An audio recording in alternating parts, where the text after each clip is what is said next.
Mais merci. Je pense que le directeur exécutif l'a dit tout à l'heure. Ce séminaire, il rentre dans le cadre du déroulement du plan stratégique de l'association. Je l'ai dit tout à l'heure dans mes propos. L'un des axes majeurs dans le cadre de ce plan quinquennal concerne un tout petit peu ce travail de vulgarisation et de communication vis-à-vis de plusieurs de nos partenaires, on va dire, de manière générale.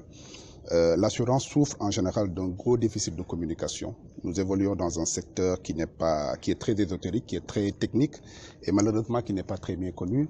Et ça nous vaut en général de mauvais procès, malheureusement. Parfois des critiques qui ne sont pas toujours justifiées. Certaines le sont, hein, il faut l'assumer, mais pas toutes en tout cas. Et il nous revient en tant que techniciens d'expliquer davantage ce que nous faisons, d'expliquer le métier que nous faisons, de sensibiliser les partenaires. Si on prend le domaine du transport qui nous occupe aujourd'hui, il faut savoir que l'activité du transport, c'est une activité extrêmement importante et même, je vais dire, indispensable dans le domaine économique. Je l'ai dit tout à l'heure, j'ai expliqué l'actualité qui est à chaud, là, qui concerne l'échouage du porte-conteneur Ever Given, qui est en train de chambouler, qui a chamboulé dans le passé l'activité, le commerce mondial et l'activité même économique mondiale. Et ce genre d'événement-là, il faut savoir que ce sont les assureurs qui sont derrière et qui règlent ce genre de problème-là. Donc le transport, c'est un domaine qui est très très très important dans le cadre économique. Et derrière, qui dit transport, dit assurance.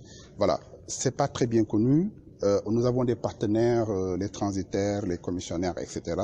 Et il était important, dans le cadre de nos activités, non seulement d'organiser ce genre de rencontres pour faire des mises à jour, parce que c'est un domaine qui est très dynamique, qui évolue au niveau de la législation, faire des échanges, prendre en compte leurs préoccupations, essayer d'y apporter des solutions et sensibiliser aussi les différents acteurs pour faire mieux connaître notre métier et prendre en compte toutes ces spécificités-là. C'est un tout petit peu l'objet de cette rencontre qui nous réunit aujourd'hui.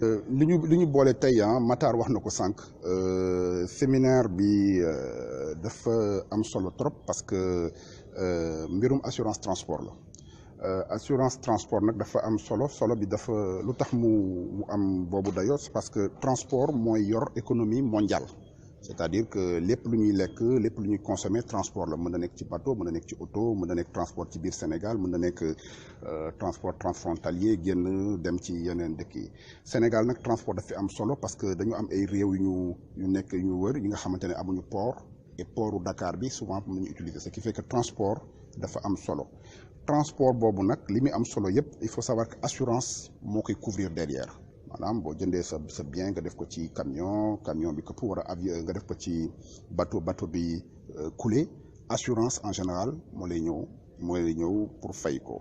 Donc du ñun rek la concerné du assureurs yi rek parce que dañu am ay partenaires yu tourner autour transitaires yi commissionnaires yi et cetera et ñooñu dañu bokk liggéey bi donc day am solo yenn saa yi ñu def rencontre bu mel nii dajale. Waxtaan ak ñoom def lu ñuy wax mise à niveau parce que texte yi ñu tënk dañuy évoluer dañuy changer ñun nag ñun ñooy assureurs yi ñun ñoo xam métier bi yoon la ñu koy partager ak nit ñi pour ñu xam damay wax chaque fois que métier bi ñuy def dafa xaw a tëju buñ ko expliquer wul nit ñi duñ ko comprendre loolu mooy indi yenn saa yi ñu ñuy sànni xeer toujours.